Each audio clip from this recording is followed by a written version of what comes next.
Welcome to Kev's Travel Stories. Each week I'll be bringing you a story from the weird and wonderful world of travel, a world that can change the way you see life and love and even the way we find meaning. Places that are iconic and sometimes surprising and even terrifying. So sit back and enjoy while we go on a magical mystery tour together.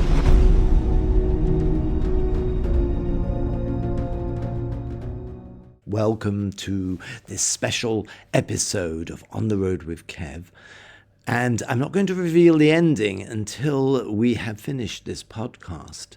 But I'm going to ask the question, what happens when you travel without insurance?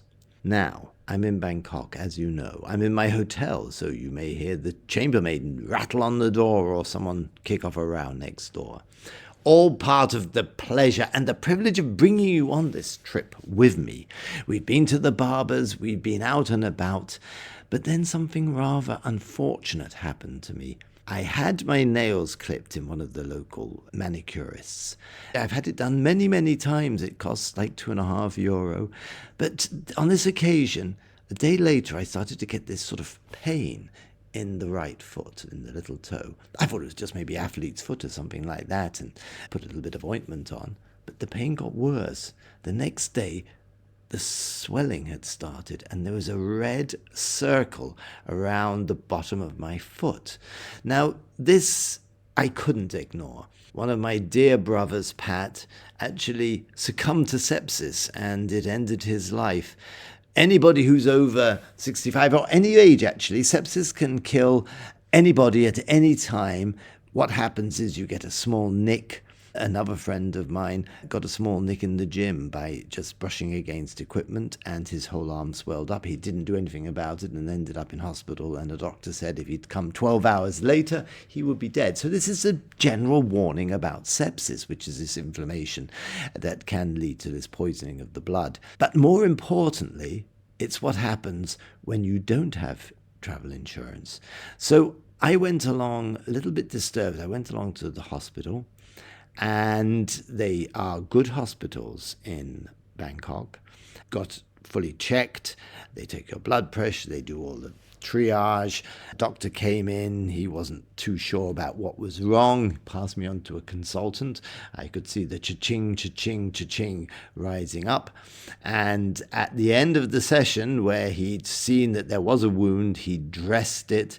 He disinfected it with iodine, which was quite painful.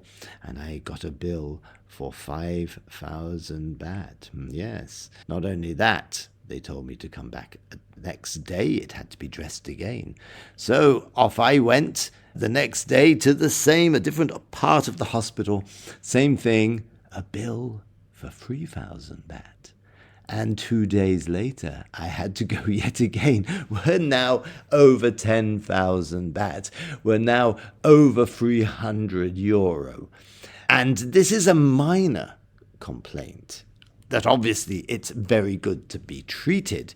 The doctor did actually say that it wasn't sepsis, but if it had been neglected, it could well develop into sepsis, particularly with the age profile. But I'm actually very fit, so he said it was unlikely. But still, it's important to get checked out. One of the problems the research shows is that if you don't have travel insurance, you're less likely to take preventive action and care. That's another big deal with all of this. Of course, then, if you have something that's more catastrophic, such as an episode with heart or stroke, then you're into a completely different ball game. Just to give you an idea of what costs can rack up without health insurance, before I went to Thailand, I was lucky enough to be a guest of the Ski Veld in Seoul with the wonderful Aileen Eglinton, and we had a great trip.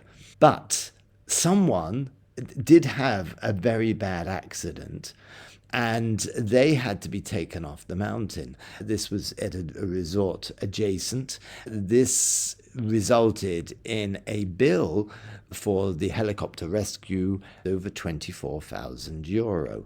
That would be pursued. And that was only the start of it, because then you have to go back and you have to get the treatment. Sometimes people actually can't go home because they're hospitalized. Another friend of mine broke 3 bones in his leg. Luckily, he was covered and he spent a week in hospital in the Alps. But luckily, Ed, my good pal, he got better and he's hale and hearty now. But to go back to this issue of travel insurance. So here I am facing into my 4th appointment for a reasonably small procedure, that the wound had to be cleaned, antibiotics had to be prescribed, and follow-ups had to happen. We are now having cha-ching, cha-ching, cha-ching. Well, this is what would have happened if I hadn't had travel insurance. I'd have been paying hand over fist and getting very stressed out in the process. Or maybe I'd have taken the action of not going to the doctor because I knew I didn't have travel insurance, and that would have its own cost. But I did. Dear reader who stayed till the end of this podcast, I can tell you that I did have travel insurance. Moreover, I had travel insurance at the VHI, who is my cover for my own health when I'm in Ireland.